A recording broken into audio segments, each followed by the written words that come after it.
Maya adalah seorang gadis muda yang memiliki semangat hidup yang besar. Di tengah keterbatasan ekonomi dan hidup di bawah bayangan ibu tiri, ia tetap gigih bekerja paruh waktu sambil menabung untuk melanjutkan kuliah desainnya yang tertunda. Rumah sederhana mereka, meski sudah tua, adalah satu-satunya peninggalan ibunya, dan ia menjaganya dengan sepenuh hati. Sore itu, di tengah ruang tamu, Maya sedang mengecek kondisi ayahnya, Pak Wijaya, yang terbaring lemah di sofa karena komplikasi jantung. Ayah tersenyum tulus, senyum satu-satunya yang masih memberinya kekuatan. Ayah, minum obatnya ya, sebentar lagi gajiku cair, kita bisa beli madu yang ayah suka itu, kata Maya sambil menyuapi air. Kamu terlalu keras bekerja, nak. Jangan terlalu pikirkan ayah. Pergilah kejar cita-citamu, balas ayah dengan suara pelan. Di dapur, Ratna, ibu tiri Maya, sedang sibuk berbicara di telepon, suaranya berbisik-bisik, tetapi penuh nada frustrasi dan ketakutan. Ratna adalah seorang wanita yang, meskipun wajahnya cantik terawat, matanya selalu memancarkan kerakusan. Sejak menikah dengan ayah 5 tahun lalu, Ratna hanya peduli pada uang dan kemewahan. Ia sering menghabiskan uang tabungan ayah untuk membeli tas bermerek tiruan dan sering menghilang tanpa alasan yang jelas. Belakangan ini, sikap Ratna semakin tidak terkontrol. Ia menjadi sangat mudah marah, sering menangis terseduh-seduh sendiri di kamarnya, dan ponselnya tak pernah lepas dari genggaman. Puncaknya, ia mulai menjual perhiasan imitasi miliknya dan bahkan beberapa barang antik milik almarhum ibu kandung Maya. Maya, jangan sentuh lemari itu. Itu barang-barangku, hardik Ratna suatu pagi ketika Maya mencoba membersihkan lemari penyimpanan. Suaranya penuh ancaman. Maya semakin yakin ada masalah besar. Namun, setiap kali ia bertanya, Ratna selalu menjawab dengan dingin, bukan urusanmu, anak tidak tahu diuntung. Malam itu, pukul 11 malam. Hujan deras mengguyur Jakarta, seolah alam ikut berempati pada ketegangan yang akan terjadi. Maya baru saja kembali dari kerja malam. Ia melihat Ratna duduk di sofa, pucat pasi, menggenggam segelas air dingin. Tiba-tiba, suara pintu depan digedor dengan keras. Suara itu begitu mengerikan, seolah ada yang mencoba mendobrak. Buka. Ratna. Kami tahu kamu di dalam. Ini dari Bos Naga, sebuah suara berat menggelegar dari luar. Ayah tersentak dari tidurnya. Jantungnya mulai berdebar kencang. Siapa itu, Ratna? Kenapa mereka menggedor seperti itu? Tanya ayah dengan nada khawatir. Ratna segera berlari ke ayah, air mata palsu mulai membanjiri pipinya. Bukan siapa-siapa, yah. Mereka salah alamat. Sudah, ayah istirahat saja. Maya segera menuju pintu dan melihat dari balik jendela. Ada 2 pria berbadan besar, bertato, dan berwajah bengis berdiri di teras. Jantungnya mencelos. Ini bukan salah alamat. Ini adalah penagih utang. Ratna menghalangi Maya. Jangan buka, Maya. Aku mohon. Aku harus tahu ada apa ini. Siapa Bos Naga? Desak Maya. Tiba-tiba, Ratna tidak tahan lagi. Dengan isakan histeris, Ratna ambruk ke lantai, memukul-mukul dadanya sendiri. Hutang. Aku punya hutang. Jutaan. Aku mencoba berbisnis, investasi, tapi gagal total, Maya. Mereka akan menyita rumah ini. Rumah ini, yah. Satu-satunya peninggalanmu, teriak Ratna dengan keputusasaan yang nyata. Ratna mengaku bahwa total utangnya mencapai 1 miliar rupiah yang harus dibayar lunas dalam 7 hari.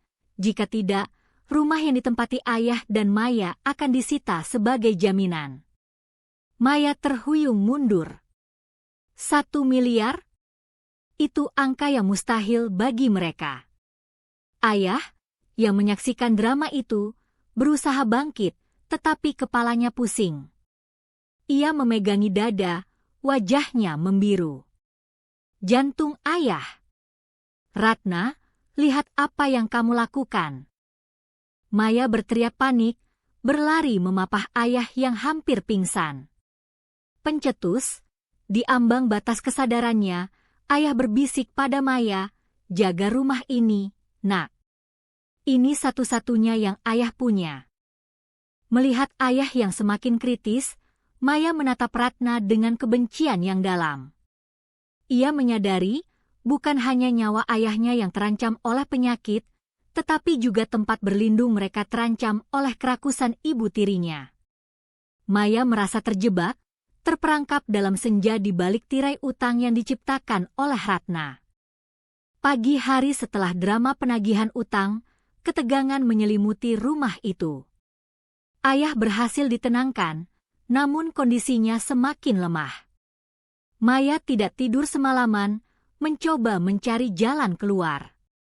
Ratna, setelah semalaman menangis, tiba-tiba tampil dengan wajah yang mencurigakan. Ia berdandan rapi, mengenakan pakaian terbaiknya, dan menelepon seseorang dengan nada yang lebih tenang, bahkan sedikit antusias. Halo, Bu Tini? Ya, saya sudah memikirkannya. Ya, saya setuju. Dia cantik, Bu.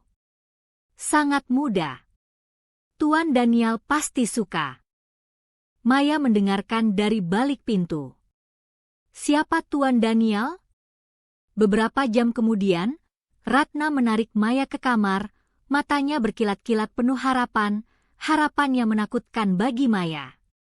Maya, dengarkan ibu baik-baik. Ini adalah satu-satunya jalan keluar kita.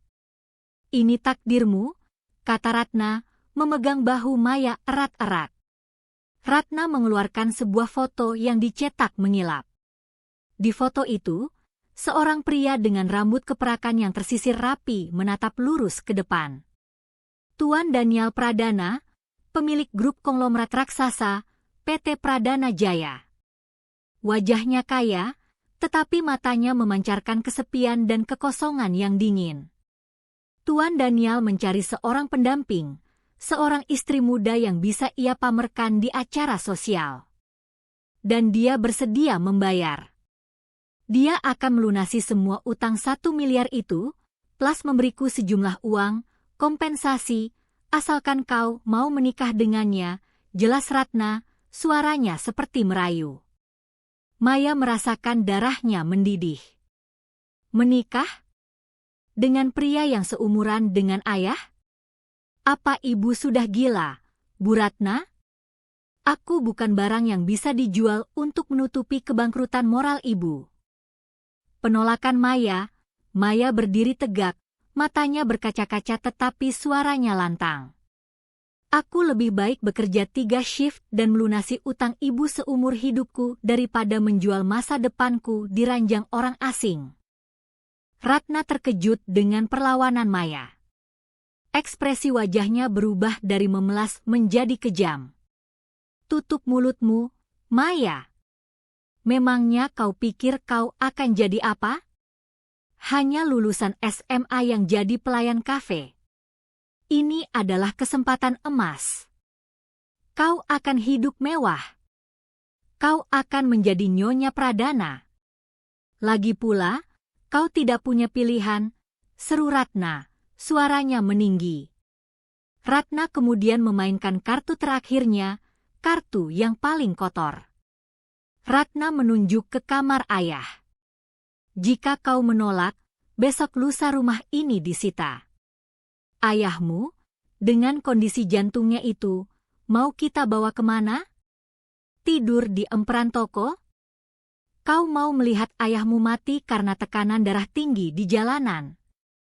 Ratna mulai menangis kejam, air mata yang memerah simpati, bukan penyesalan. Dia sudah di ujung tanduk, Maya. Jika kau tidak mau menikah, kau bukan hanya menjual diri, tetapi kau membunuh ayahmu dengan tanganmu sendiri. Kata-kata itu menusuk jantung Maya. Ia melihat ayah, nafasnya yang tersengal, wajahnya yang damai dalam ketidaktahuan. Ayah adalah satu-satunya cinta yang tersisa. Air mata Maya mengalir deras, bukan lagi air mata perlawanan, tetapi air mata pengorbanan. Menikah demi utang. Menikah demi nyawa ayah. Maya tersungkur di lantai. Ia menatap foto Tuan Daniel yang dingin. Wajah itu adalah wajah penjara. Tapi, dia harus masuk ke penjara itu agar ayah bisa bebas. Baik, bisik Maya, suaranya patah. Aku akan menikah. Tapi ingat, Bu Ratna. Setiap kebahagiaan yang ibu dapatkan dari uang ini akan selalu dibayangi penderitaanku. Aku tidak akan pernah memaafkan ibu. Ratna tersenyum kemenangan, senyum yang disembunyikan di balik isakan palsu. Itu putri ibu yang baik. Semuanya akan baik-baik saja. Keputusan akhir, Maya sudah terperangkap. Ia menukar harga dirinya dengan keselamatan ayah dan atap di atas kepala mereka. Dalam waktu 72 jam, ia akan menjadi Nyonya Daniel Pradana. Setelah keputusannya, Maya menghabiskan 1 hari penuh di dalam kamar, menatap langit-langit. Jiwanya terasa dicabut. Ia tahu ia baru saja menekan surat hukuman mati atas kebahagiaan pribadinya. Ratna, sebaliknya, tampak berseri-seri. Ia menghubungi penagih utang, mengatakan bahwa utang akan dibayar lunas dalam 3 hari, dan kemudian ia mulai membeli pakaian baru untuk dirinya sendiri, dengan alasan persiapan pernikahan mewah. Kau harus terlihat pantas di samping Tuan Daniel, Maya. Ibu sudah siapkan gaun yang sangat mahal untuk pertemuan pertamamu, Ratna berkata dengan nada memerintah. Aku tidak butuh gaun mahal, Bu Ratna. Aku bukan boneka etalase, jawab Maya dingin. Ia memutuskan untuk mengenakan pakaian terbaiknya yang paling sederhana, gaun kerja berwarna krem yang ia beli dari gajinya. Sore harinya, Ratna membawa Maya ke gedung tertinggi di Jakarta. Mereka naik ke penthouse Pradana, markas besar Tuan Daniel. Maya merasa kecil di tengah kemewahan yang sunyi itu. Tuan Daniel Pradana duduk di ujung meja mahoni, diapit oleh seorang notaris dan pengacaranya. Aura kekuasaan dan kesendirian memancar darinya. Ia tidak berdiri menyambut, hanya memberi isyarat dengan tangannya. Duduklah, perintah Tuan Daniel dengan suara yang dalam, datar, dan tanpa emosi. Matanya yang tajam meneliti Maya dari ujung rambut sampai kaki, seolah sedang menilai sebuah properti. Maya duduk kaku. Tuan Daniel mengambil amplop tebal dan meletakkannya di hadapan Ratna. Utang Anda sudah lunas. Sisa kompensasi akan diserahkan setelah upacara. Sekarang, kita bicara tentang kontrak. Tuan Daniel mendorong dokumen setebal majalah ke hadapan Maya. Baca baik-baik, Nona Wijaya. Ini bukan dongeng. Ini adalah perjanjian bisnis, berlaku selama 2 tahun, dengan opsi perpanjangan. Tujuan Anda menjadi Nyonya Pradana yang sopan di depan publik. Tujuan saya, memenuhi syarat tertentu dalam wasiat keluarga untuk mengamankan posisi bisnis. Maya membolak-balik halaman. Jantungnya berdebar kencang membaca poin-poinnya. Tidak ada ikatan emosional, dilarang menuntut kasih sayang atau hak suami istri. Kamar terpisah, tempat tinggal dan kamar tidur harus terpisah. jarak, dilarang memasuki ruang kerja atau mencampuri urusan bisnisnya. Kerahasiaan, jika Maya melanggar kerahasiaan kontrak ini, dia dan keluarganya akan menanggung kembali seluruh utang. Ratna, yang sudah menghitung uangnya, tiba-tiba menyela dengan nada manja yang dibuat-buat. Tuan Daniel yang terhormat, saya rasa kompensasinya mungkin perlu dinaikkan sedikit. Bagaimanapun, ini adalah putri tunggal saya, Tuan. Dia meninggalkan masa depannya. Seketika, tatapan Tuan Daniel berubah menjadi sangat dingin, menusuk Ratna hingga Ratna terdiam. Nyonya Ratna, saya sudah melunasi utang Anda yang seharusnya membuat Anda mendekam di penjara. Jangan coba-coba menguji kesabaran saya. Tanda tangani penerimaan uang pelunasan utang, dan keluarlah. Sebelum saya menarik kembali penawaran saya. Ratna ketakutan, tetapi senyuman kemenangan Tuan Daniel membuat Maya mual. Ia menandatangani kontrak itu tanpa membaca lagi. Pikirannya hanya pada ayah. Perkawinan akan berlangsung lusa, secara tertutup. Pihak Anda, hanya Anda.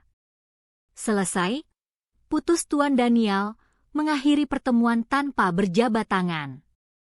Maya menghabiskan malam itu dengan menangis dalam diam di kamar mandi agar ayahnya tidak mendengar. Ia membakar semua sketsa desain kuliahnya, simbol impian yang kini harus ia kubur. Ia merasa seperti pengantin yang dikorbankan. Kontras antara kemewahan dan kesedihan sungguh menyayat hati. Tuan Daniel memilih salah satu villa mewahnya di pinggiran kota untuk upacara. Semuanya didekorasi dengan bunga-bunga putih yang mahal, tetapi udaranya terasa beku. Ratna adalah satu-satunya perwakilan keluarga Maya, dan ia mengenakan gaun sutra baru, berinteraksi penuh semangat dengan para tamu penting Tuan Daniel yang semuanya berwajah kaku. Ia terlihat lebih seperti pengantin wanita daripada Maya. Ayah tidak bisa hadir, Ratna beralasan kondisinya tidak memungkinkan untuk bepergian. Maya berdiri di altar. Ia mengenakan gaun yang dipilih Ratna, tanpa sepengetahuannya, gaun yang indah, tetapi terasa seperti kain kafan. Ia menatap Tuan Daniel yang berdiri tegap di depannya. Pria itu tidak melihatnya sebagai seorang istri, melainkan sebagai sebuah aset baru yang ia dapatkan. Saat notaris meminta mereka mengucapkan janji, suara Maya bergetar. Ia bersumpah di hadapan Tuhan, tetapi hatinya tahu ia hanya melakukan sumpah palsu. Tuan Daniel mengucapkan janjinya dengan suara mekanis, seperti membaca laporan tahunan. Di akhir sumpah, Tuan Daniel mengambil cincin berlian besar, memasangkannya ke jari Maya, tetapi sentuhan tangannya sedingin es. Selesai upacara, Tuan Daniel tidak membiarkan Maya berinteraksi lama dengan Ratna. Ia langsung membawa Maya ke mobil limosin dan menuju rumah agam utamanya, sebuah bangunan kolosal yang terletak di kawasan elit. "Selamat datang di rumah Anda, Nyonya Pradana," kata Tuan Daniel, tanpa ekspresi. Maya melangkah masuk ke rumah yang lebih menyerupai museum atau istana. Segalanya berkilauan, tetapi jiwanya merasakan kehampaan yang luar biasa. Malam harinya, di lantai 2, Tuan Daniel memimpin Maya menyusuri koridor panjang yang berhias lukisan mahal. Ia berhenti di depan 2 pintu yang berjarak cukup jauh. "Ini kamar utama. Ini milik saya," katanya sambil membuka pintu pertama, menunjukkan sebuah kamar luas dengan tempat tidur king size yang tampak tidak tersentuh. Ia kemudian berjalan ke pintu kedua, yang ukurannya sama mewahnya. "Dan ini kamar Anda. Anda memiliki pembantu pribadi, telepon internal, dan semua kebutuhan Anda akan dipenuhi oleh kepala pelayan. Kecuali satu hal." Maya menatapnya dengan pandangan nanar. "Jangan pernah berpikir untuk melewati ambang batas saya," tegas Tuan Daniel, mendekat hanya beberapa inci, matanya menatap tajam. Peran Anda adalah sebagai ornamen sosial. Di depan umum, kita adalah pasangan sempurna. Di sini, Anda adalah orang asing yang tinggal di bawah atap saya. Anda setuju? Maya menelan ludah, air mata yang ia tahan sejak tadi akhirnya tumpah. Ia mengangguk lemah, membiarkan Tuan Daniel melihat betapa menderitanya ia. Tuan Daniel tidak menunjukkan simpati. Ia hanya berbalik dan menutup pintu kamar Maya. Maya terhuyung ke tempat tidur yang lembut itu dan menangis tersedu-sedu. Ia telah menjual dirinya. Ia telah memasuki penjara emas. 2 minggu berlalu, dan hidup Maya hanyalah rutinitas yang sunyi di tengah kemewahan. Rumah Agam itu sangat besar, tetapi terasa lebih kecil dari rumahnya yang sederhana dulu. Tuan Daniel akan pergi sebelum subuh dan kembali larut malam. Mereka hanya bertemu secara formal saat makan malam di meja makan panjang marmer, sebuah ritual dingin yang selalu diisi dengan keheningan dan hanya sesekali diselingi pertanyaan tentang jadwal sosial Maya. Maya mematuhi semua aturan kontrak, tidak ada ikatan emosional, kamar terpisah, tidak mencampuri urusan bisnis. Namun, ia tidak berniat menjadi ornamen selamanya. Ia harus mencari cara untuk keluar dari kontrak ini tanpa mengorbankan ayahnya. Maya mulai memperhatikan para staf. Mereka semua sopan dan tunduk, tetapi ada perasaan takut yang melingkupi mereka. Di antara semua wajah baru, Maya tertarik pada Pak Malik, 60 tahun, pemandu pribadi Tuan Daniel, seorang lelaki tua yang tatapannya penuh dengan keprihatinan yang tulus. Suatu pagi, saat Maya berjalan ke taman belakang, ia melihat Pak Malik sedang membersihkan mobil limosin. Maya memberanikan diri mendekat. "Selamat pagi, Pak Malik," sapa Maya lembut. Pak Malik terkejut, jarang sekali nyonya rumah menyapa staf dengan senyum ramah. "Selamat pagi, Nyonya Maya. Ada yang bisa saya bantu?" "Tidak, Pak. Saya hanya ingin menghirup udara segar. Saya perhatikan Bapak selalu menjemput dan mengantar Tuan Daniel." "Bapak sudah lama bekerja di sini?" tanya Maya, mencoba membangun jembatan. Pak Malik menghela napas panjang. "Sudah lama sekali, Nyonya. Sejak Tuan Daniel masih muda. Saya tahu banyak tentang rumah ini, dan Tuan." Maya merasakan kesempatan itu. Ia merendahkan suaranya. "Pak Malik, saya tahu Bapak orang baik. Saya tidak punya siapa-siapa di sini. Bisakah Bapak bantu saya? Saya hanya ingin tahu satu hal, utang apa yang sebenarnya ibu tiri saya bayar?" Pak Malik menoleh ke sekeliling, memastikan tiada yang mendengar. "Nyonya, Tuan Daniel itu orang yang rumit. Dia bukan orang jahat, tapi dia sangat tertutup. Saya tidak tahu detail kontrak itu. Tapi, satu hal yang saya tahu. Beberapa minggu sebelum pernikahan, Tuan Daniel memerintahkan pengacaranya untuk mencairkan dana yang jauh lebih besar daripada sekadar melunaskan utang 1 miliar Nyonya Ratna. Entah mengapa, uang itu dicairkan dalam 2 tahap, dan Ratna mendapatkan sebagian besar darinya secara tunai. Informasi itu mengejutkan Maya. Ratna tidak hanya menyelamatkan rumah, dia mungkin menjadi kaya raya dengan menjualnya. Maya menyadari betapa dalam manipulasi ibu tirinya. Tekad Maya semakin kuat. "Pak Malik, saya perlu bukti. Saya perlu tahu jumlah pasti uang yang diterima Ibu Ratna. Mungkin ada dokumen di ruang kerja Tuan Daniel yang menunjukkan bukti transfer itu." Pak Malik menggelengkan kepala. Ruangan Tuan dikunci dengan sistem biometrik. Tapi, ada ruang arsip lama di bawah tanah. Kadang-kadang ada salinan dokumen yang terlepas dari pengawasan pengacara. Saya boleh mendapatkan kunci gudang itu, Nyonya. Tapi Anda harus sangat berhati-hati. Jika Tuan Daniel tahu, aku akan berhati-hati, janji Maya, matanya bersinar dengan semangat yang telah lama hilang. Ia tidak lagi menjadi boneka yang menangis, tetapi seorang wanita yang sedang merancang kebebasannya. Setelah mendapatkan petunjuk dari Pak Malik, Maya mulai memerhatikan Tuan Daniel dengan lebih teliti. Ia melihat Tuan Daniel di luar konteks bisnis. Setiap makan malam, meskipun dia duduk tegak dan formal, ada kepedihan dan kesendirian yang mendalam di matanya.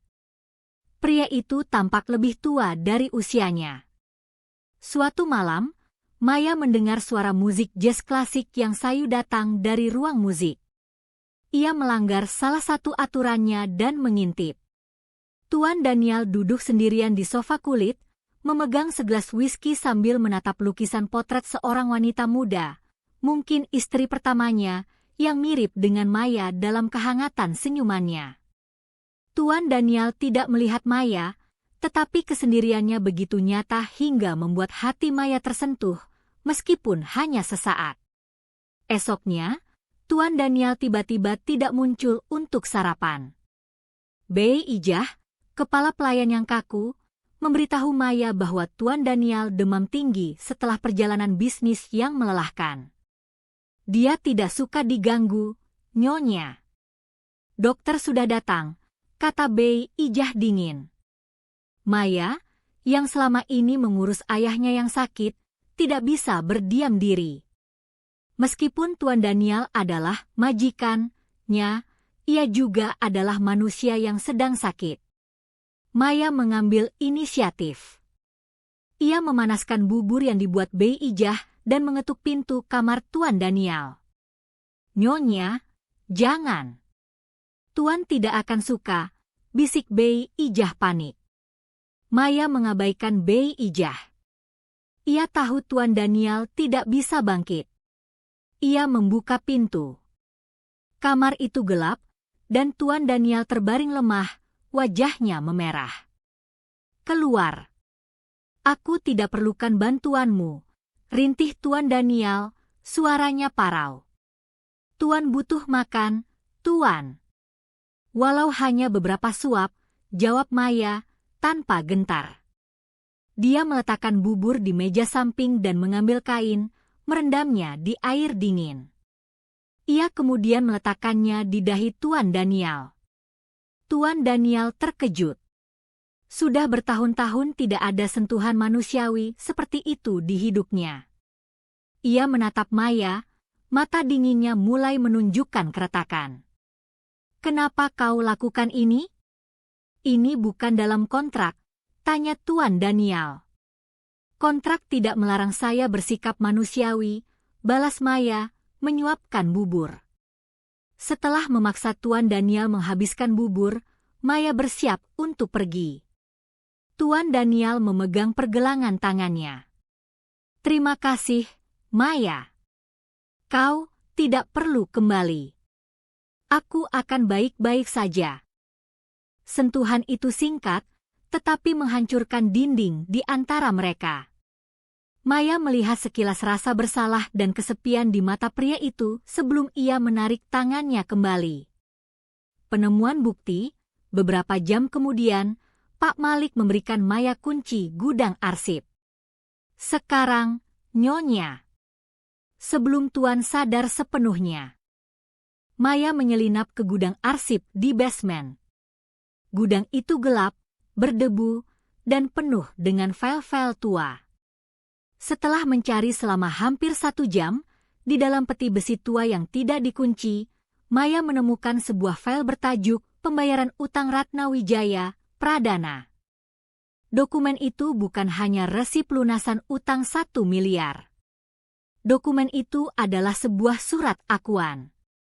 Surat akuan yang ditandatangani oleh Tuan Daniel dan Ratna menunjukkan bahwa Tuan Daniel membayar Ratna sebesar 3 miliar rupiah. 1 miliar untuk utang, dan 2 miliar sebagai bayaran untuk Nyonya Maya. Maya jatuh terduduk. Ia tidak hanya dijual seharga 1 miliar. Ia dijual seharga 2 miliar rupiah untuk memperkayakan Ratna. Ibu tirinya telah memanipulasi situasinya untuk menjadi kaya raya, memeras Tuan Daniel dan menghancurkan hidupnya. Maya tidak lagi hanya marah pada Tuan Daniel, kemarahannya kini tertuju sepenuhnya pada Ratna. Maya mengambil foto dokumen itu dengan ponselnya sebagai bukti yang tak terbantahkan. Maya tahu ia harus bertindak cepat sebelum Ratna menghilang dengan uangnya. Ia menelepon Ratna, nadanya dibuat-buat manis. "Bu Ratna, ini Maya. Saya merasa agak kesepian di sini. Saya ingin minta nasihat tentang cara menggunakan kartu kredit yang baru Tuan Daniel berikan. Bisakah kita bertemu? Di tempat yang bagus, Bu. Saya kangen dengan keramaian," pancing Maya. Ratna, yang sedang menikmati kehidupan mewahnya, mengenakan gaun baru dan perhiasan berkilauan, segera setuju. Pertemuan diatur di restoran paling eksklusif di kota, The Pinacle.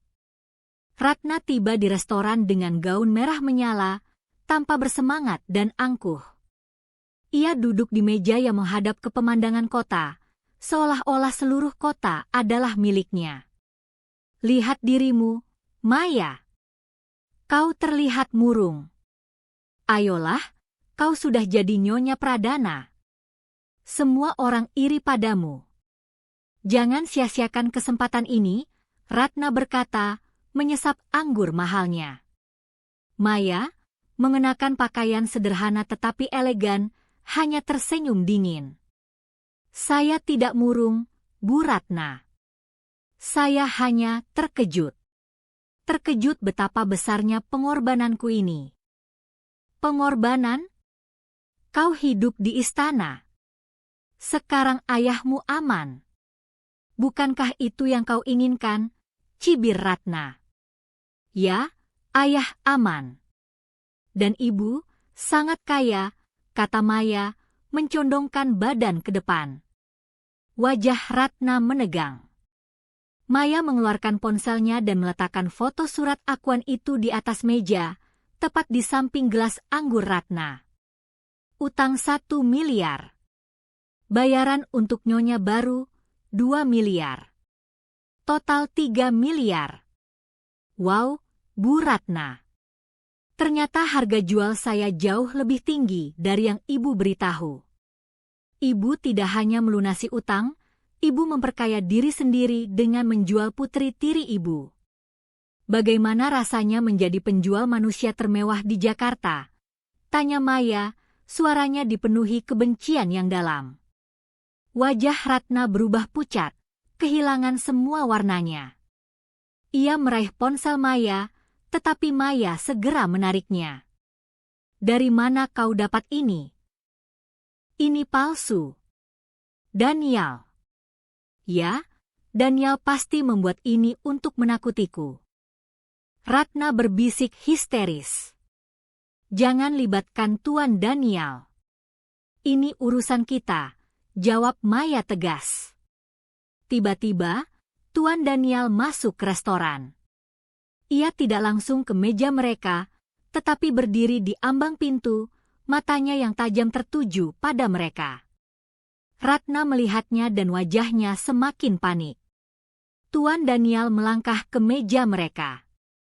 Ia tidak marah, hanya dingin dan berkuasa. "Tidak perlu drama lebih lanjut, Ratna," ujar Tuan Daniel, suaranya menggelegar tenang. "Dokumen itu asli. Dan ya, saya membayar total 3 miliar. 1 miliar untuk utang. 2 miliar sisanya adalah dana yang saya tetapkan untuk memastikan Anda, Nyonya Ratna, tidak akan pernah lagi berani mengganggu kehidupan Maya. Uang itu untuk membeli keheningan Anda." Ratna terhuyung mundur. "Daniel, kau... Tugas Anda selesai, Ratna. Jangan pernah menghubungi Maya lagi. Jangan pernah muncul di hadapan saya lagi. Jika Anda melanggar syarat keheningan ini, pengacara saya akan memastikan Anda didakwa dengan penipuan ganda dan saya akan menuntut pengembalian seluruh uang yang telah Anda terima. Anda bisa hidup kaya, tapi menjauhlah dari putri tiri Anda. Perintah Tuan Daniel, sorot matanya bagaikan hukuman mati. Maya terkejut. Tuan Daniel tidak melindunginya karena cinta, tetapi karena strategi untuk menjamin asetnya.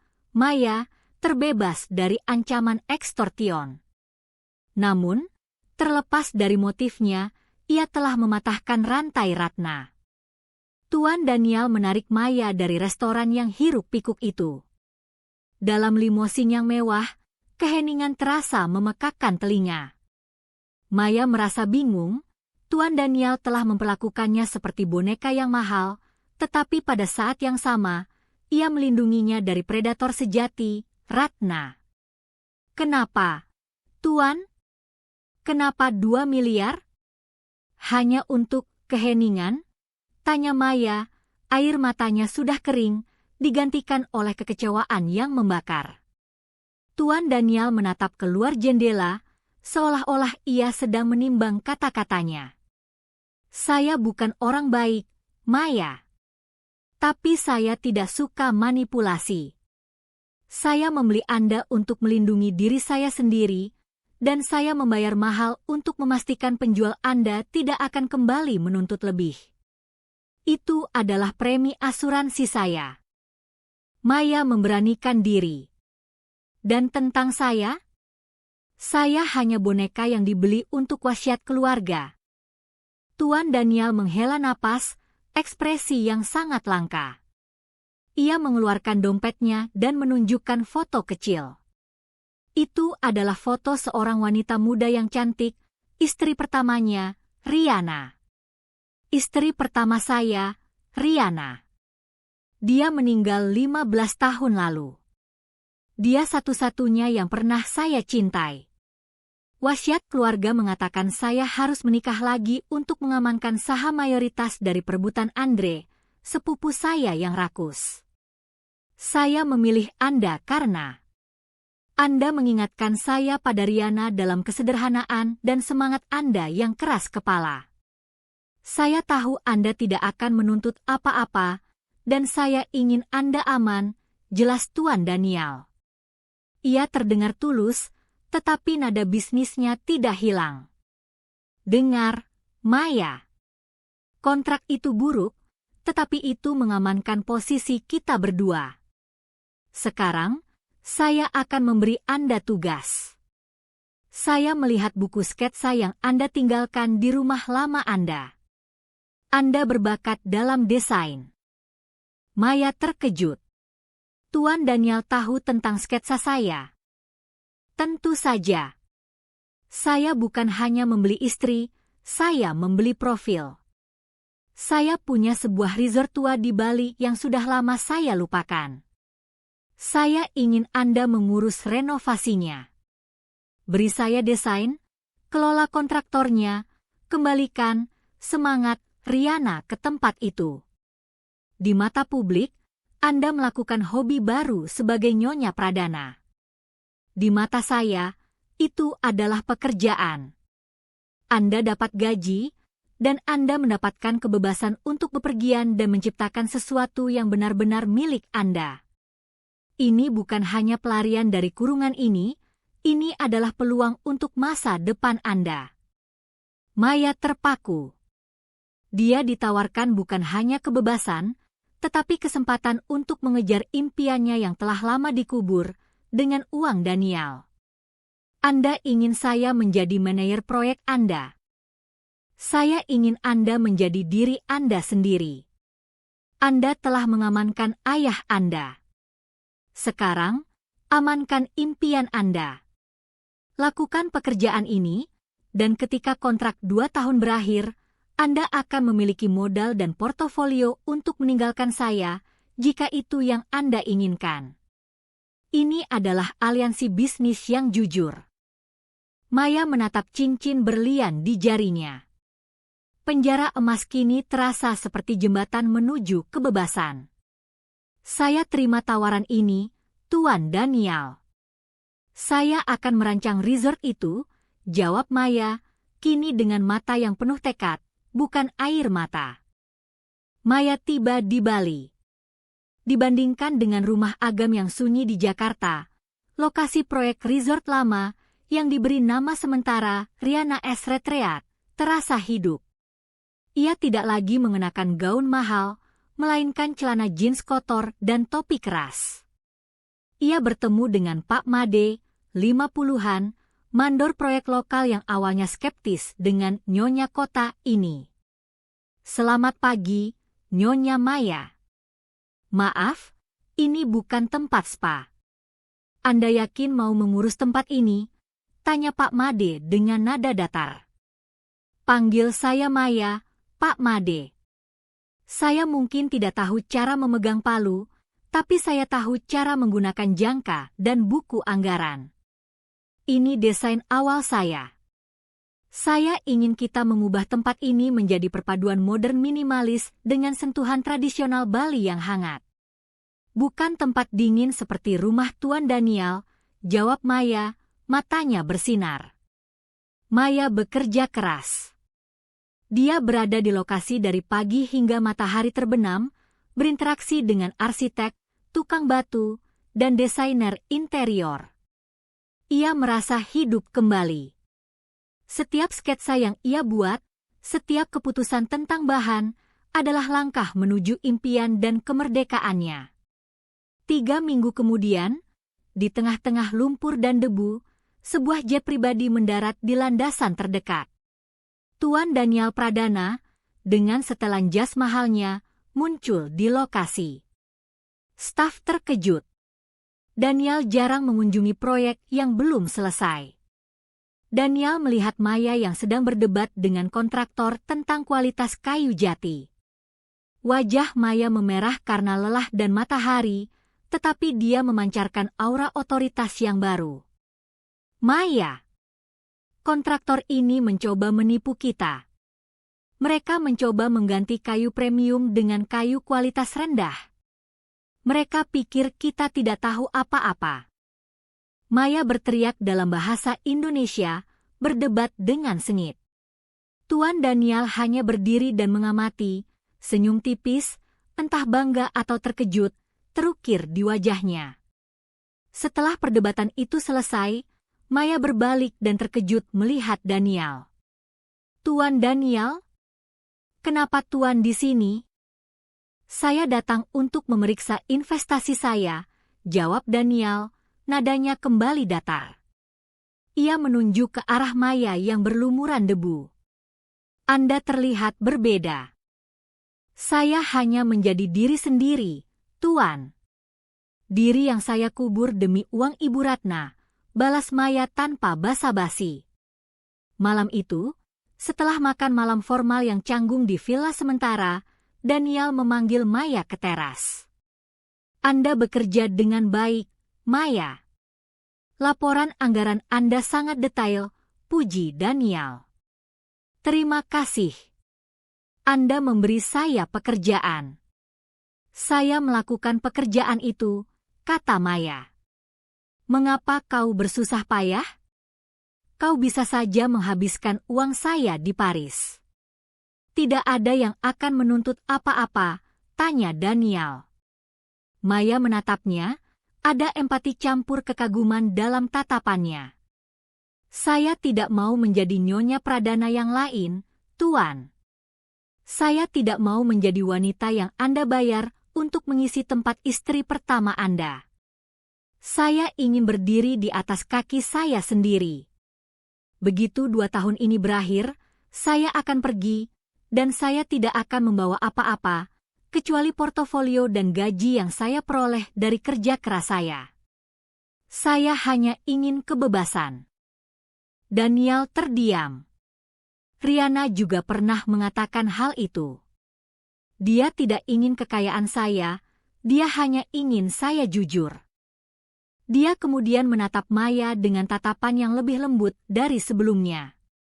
Ternyata, saya tidak hanya membeli profil Maya. Saya membeli Semangat. Jangan pernah kehilangan semangat itu. Tiba-tiba, telepon Danial berdering. Itu adalah Andre Pradana, 59 tahun, sepupu Danial yang rakus. Danial, kudengar kau menyanyiakan uang perusahaan untuk resort tua dan menempatkan istri muda miskinmu itu sebagai kepala proyek? Apa kau sudah gila? Perusahaan kita tidak bisa dipegang oleh anak kemarin sore. Suara Andre penuh kemarahan dan kecurigaan. Danial menatap Maya, lalu tersenyum dingin. Dia bukan anak kemarin sore, Andre. Dia adalah pemimpin proyek yang kompeten. Kau ingin menantangnya? Kalau begitu, datang ke sini. Tunjukkan padaku bagaimana istri keduaku, Nyonya Maya Pradana, telah menyelamatkan proyek yang kau tinggalkan selama 10 tahun. Maya menyadari, pekerjaannya bukan hanya tentang desain, tetapi tentang perang perebutan kekuasaan keluarga Pradana. Dia adalah tameng dan sekaligus mata tombak Danial. Beberapa bulan berlalu. Riana S. Retreat hampir selesai berkat pengawasan Maya yang ketat. Di saat yang sama, Maya tidak melupakan ayahnya. Ia menggunakan gaji pertamanya untuk menyewa perawat profesional untuk ayah dan memindahkan beliau ke rumah baru yang lebih tenang dan dekat dengan klinik, tanpa sepengetahuan Ratna. Ia mengunjungi ayah secara rahasia, menceritakan pekerjaannya, bukan pernikahannya. Suatu siang, Andre Pradana tiba di lokasi proyek. Ia membawa beberapa wartawan dari media lifestyle yang kritis. Mana Nyonya Danial? Saya ingin melihat keajaiban yang dibuat oleh mantan pelayan kafe ini, cibir Andre sambil mengenakan kacamata hitamnya. Maya menghampiri Andre, tangannya penuh dengan cetak biru. Selamat datang, Tuan Andre. Saya Maya Pradana, manajer proyek. Saya akan tunjukkan anggarannya, Tuan.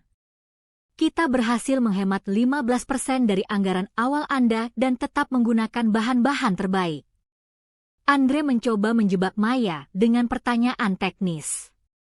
Lalu, bagaimana dengan sistem pengairan kolam renang Infinity ini, Nyonya Maya?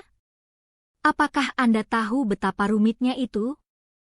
Maya tersenyum tenang. Saya tahu, Tuan Andre. Pak Made dan saya menggunakan sistem skimmer baru yang lebih hemat energi. Saya sudah membandingkan 5 jenis sistem dan memilih yang paling efisien, yang kebetulan lebih murah dari anggaran lama. Ini semua ada di sini, kata Maya, menyerahkan selembar laporan setebal kamus mini. Andre kehilangan kata-kata. Dia tidak menyangka Maya sekompeten ini. Frustrasi, Andre beralih ke serangan pribadi di hadapan para wartawan. Nyonya Maya, mari kita jujur. Anda beruntung. Anda hanyalah seorang gadis miskin yang dibeli oleh Tuan Danial untuk dijadikan pajangan demi memenuhi wasiat kuno. Setelah kontrak Anda berakhir, Anda akan dicampakkan seperti boneka lama. Para wartawan mulai memotret, suasana menjadi tegang. Tiba-tiba, Tuan Danial, yang menonton dari jauh, melangkah masuk ke tengah kerumunan. Dia menempatkan dirinya di samping Maya. Cukup, Andre, ujar Danial dingin. Saya ingin mengoreksi Anda. Saya tidak membeli Nyonya Maya. Saya merekrutnya. Dan dalam 6 bulan, ia telah membuktikan dirinya jauh lebih kompeten daripada Anda yang hanya sibuk bergosip di Jakarta. Danial melingkarkan lengannya di bahu Maya, sentuhan publik pertama mereka yang bukan pura-pura, tetapi untuk perlindungan. 2 tahun bukanlah batas waktu kami. Itu adalah garansi untuk saham saya. Dan ketika waktu itu berakhir, Nyonya Maya akan memiliki kendali penuh atas perusahaan desain yang saya dirikan untuknya. Dia adalah mitra saya, Andre. Dalam bisnis dan dalam hidup, kata Danial, menatap mata Maya. Maya terkejut dengan kata-kata Tuan Danial. Itu adalah janji, pengakuan, dan perlindungan yang sangat tulus, sebuah pengorbanan reputasi bisnis Danial di depan umum. Malam itu, Danial kembali ke Jakarta, meninggalkan Maya dengan senyum kecil dan tatapan mata yang dalam. Maya berdiri di teras, memandangi laut. Dulu, ia hanya ingin menghitung hari hingga kontrak berakhir. Sekarang, ia menyadari, Tuan Danial, penjaga penjara emas ini, mungkin telah menjadi satu-satunya orang yang benar-benar memberinya ruang untuk bernapas dan menjadi dirinya sendiri. Penjara emas itu sekarang telah terasa hangat. Kebebasan fisik ada di depan mata, tetapi hatinya mulai terikat. Setelah insiden di Bali, hubungan Maya dan Danial berubah drastis. Danial lebih sering menghubungi Maya, bukan hanya soal pekerjaan, tetapi bertanya tentang ayahnya dan keseharian Maya. Maya, yang kini nyaman dengan identitasnya sebagai desainer, tidak lagi merasa gentar di hadapan Danial, melainkan merasakan sebuah kehangatan yang canggung. Suatu malam, Danial kembali ke Bali.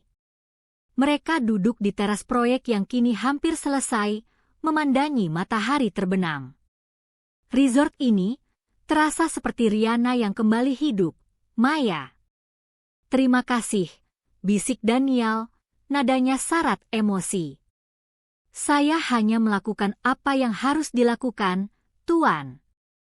Dan saya melakukannya untuk diri saya sendiri, jawab Maya, tetapi kali ini tanpa nada permusuhan. Panggil saya Danial. Kontrak itu hanya berlaku di Jakarta. Di sini, kita adalah mitra, kata Danial, menatapnya lurus.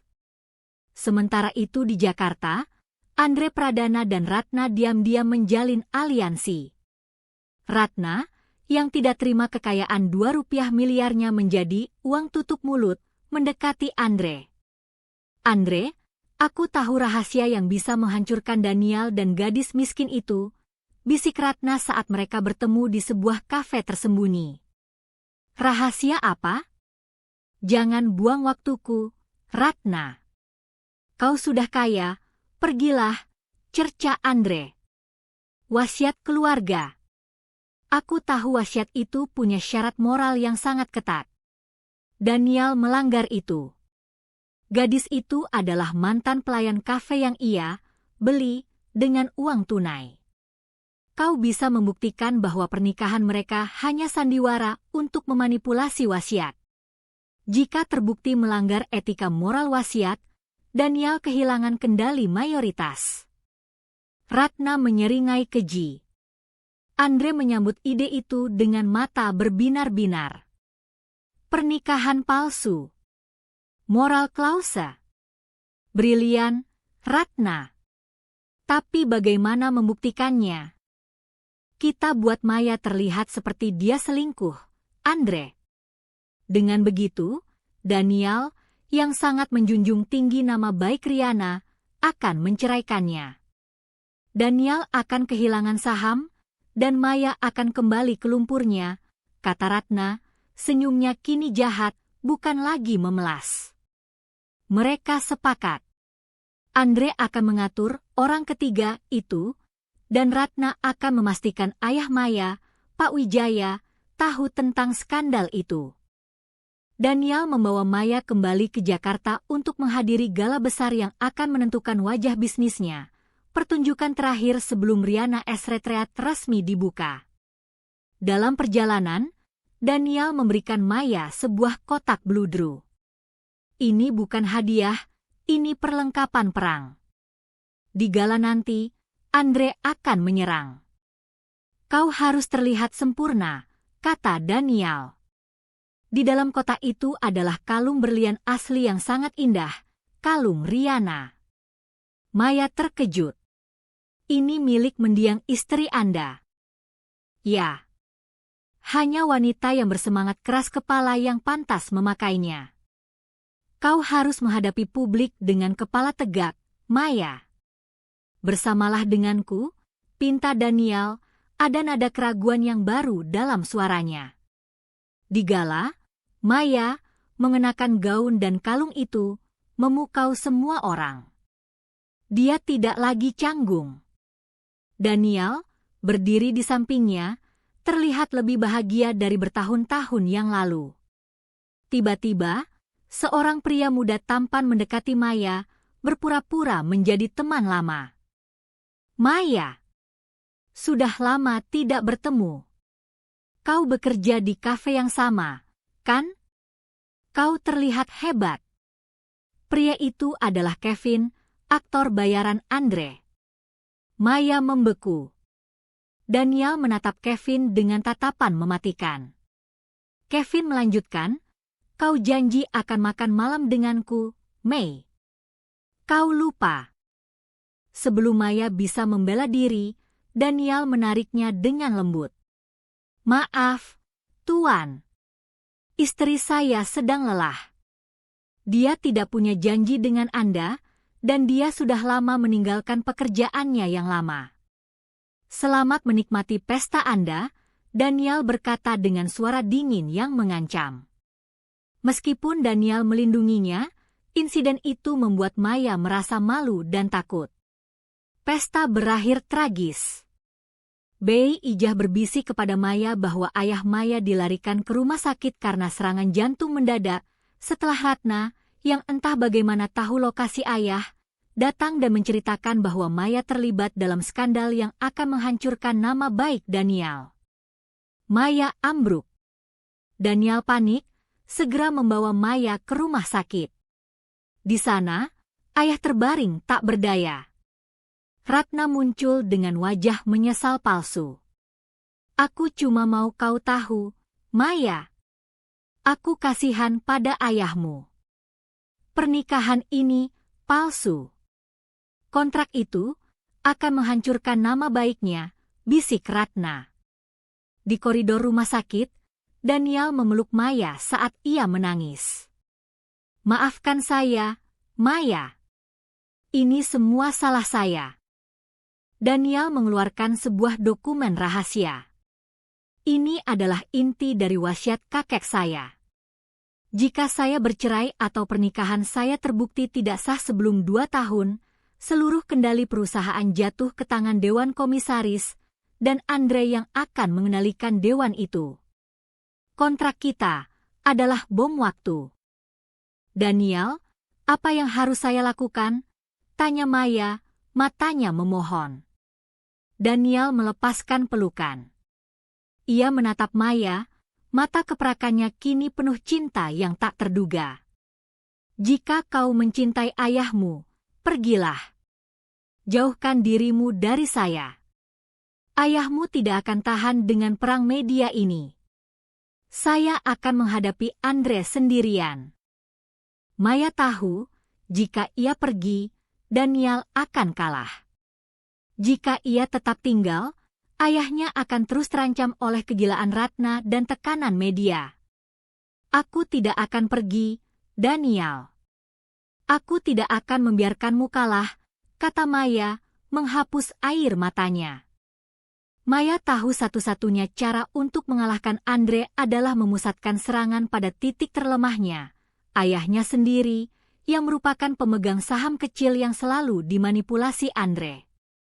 Maya bertemu dengan Pak Wijaya, ayah, yang kini sadar dan lemah. Ayah, maafkan Maya. Tapi ayah harus tahu, Bu Ratna telah menjual Maya. Tapi kini, Maya punya pekerjaan. Maya tidak bisa membiarkan Daniel kalah, karena dia adalah satu-satunya yang melindungi kita. Ayah harus membantu kami, pinta Maya. Ayah, yang sudah lelah dengan Ratna, mengangguk. Ayah percaya padamu, Nak. Katakan apa yang harus ayah lakukan. Hari penentuan tiba. Di ruang rapat mewah PT Pradana Jaya, Andre memimpin serangan. Dewan yang terhormat, saya mengajukan mosi-mosi kepercayaan. Pernikahan Danial dengan Nyonya Maya adalah tipuan belaka. Sebuah kontrak yang melanggar syarat moral wasiat. Dia dibeli, dibayar. Mana Nyonya Maya? Dia tidak berani hadir, seru Andre dengan penuh kemenangan. Tiba-tiba, pintu terbuka. Maya masuk, tidak dalam gaun mewah, tetapi dalam setelan bisnis yang rapi, memancarkan aura seorang CEO. Di belakangnya, berdiri Danial yang tersenyum bangga. "Saya hadir, Tuan Andre," kata Maya tenang. "Dan saya membawa saksi. Ayah saya, pemegang saham, dan mantan istri Anda, Nyonya Ratna." Semua mata tertuju pada Ratna, yang duduk gemetar di sudut. Maya menunjukkan bukti surat akuan 3 miliar itu dan rekaman suara pengakuan Ratna kepada Andre di kafe, yang diam-diam direkam oleh Pak Malik yang setia. "Tuan Andre, Anda tidak hanya merusak nama baik suami saya, tetapi Anda bersekongkol dengan ibu tiri saya untuk menipu keluarga Pradana dan mengancam kesehatan ayah saya. Itu adalah kejahatan ganda, Tuan. Saya adalah pemimpin proyek yang kompeten, dan saya mencintai suami saya," kata Maya, matanya menatap Danial penuh arti. Danial, yang terkejut dengan pengakuan cinta itu, melangkah maju. Maya tidak dibeli. Dia memilih untuk bersama saya. Pernikahan ini sah, di mata hukum dan di mata Tuhan. Siapa yang harus kehilangan kepercayaan Dewan? Saya, yang menikahi wanita berintegritas, atau sepupu saya, yang bekerja sama dengan penipu dan pencuri? Ayah Maya, dengan suara lemah namun tegas, berdiri. Sebagai ayah Maya dan pemegang saham, saya sepenuhnya mendukung pernikahan putri saya. Andre telah gagal sebagai anggota keluarga. Dia harus dicopot dari Dewan. Andre dan Ratna panik. Andre mencoba kabur, tetapi keamanan menahannya. Ratna ditinggalkan sendirian, kekayaannya disita kembali. 6 bulan kemudian, Riana Esretreat dibuka dengan sukses besar. Maya tidak lagi hanya Nyonya Pradana, tetapi CEO Pradana Desain, perusahaan yang didirikan Danial khusus untuknya. Ayahnya pulih, dirawat oleh perawat terbaik. Di ulang tahun pernikahan kedua mereka, saat kontrak harus berakhir, Danial membawa Maya ke tempat mereka pertama kali bertemu, penthouse Pradana. Namun, kali ini, kamar-kamar itu terbuka. Danial menyerahkan dokumen kontrak pernikahan yang robek dan hangus. "Kontrak ini telah mati, Maya. Bukan hanya karena api ini, tetapi karena telah digantikan oleh sesuatu yang lebih nyata. 2 tahun ini adalah yang paling jujur dalam hidup saya. Anda mengajari saya untuk mencintai, bukan hanya untuk berbisnis." Danial kemudian berlutut. Maya terkejut. "Nyonya Maya Pradana, dulu saya membeli nama baik Anda, lalu saya membeli keheningan. Tapi kini, saya meminta Anda, sebagai mitra, sebagai CEO, dan sebagai wanita yang saya cintai, maukah Anda menjadi istri saya yang sesungguhnya? Bukan karena wasiat, bukan karena uang, tetapi karena hati?" Air mata Maya mengalir, tetapi kali ini adalah air mata kebahagiaan. "Saya setuju, Danial." "Saya tidak akan pernah pergi," jawab Maya. Mereka menikah lagi, kali ini di Bali, dengan ayah Maya sebagai saksi utama. Ratna, setelah semua uangnya disita, kembali ke kehidupan lamanya, menjadi buronan kecil yang selalu dibayang-bayangi bos naga. Andre dicopot dari semua posisi dewan dan hidup dalam kehinaan. Maya dan Danial berdiri di balkon Riana Esretreat, memandangi laut yang damai. Maya kini memiliki segalanya, cinta, keluarga, dan karir impiannya. Penjara emas itu telah berubah menjadi istana cinta yang mereka bangun bersama.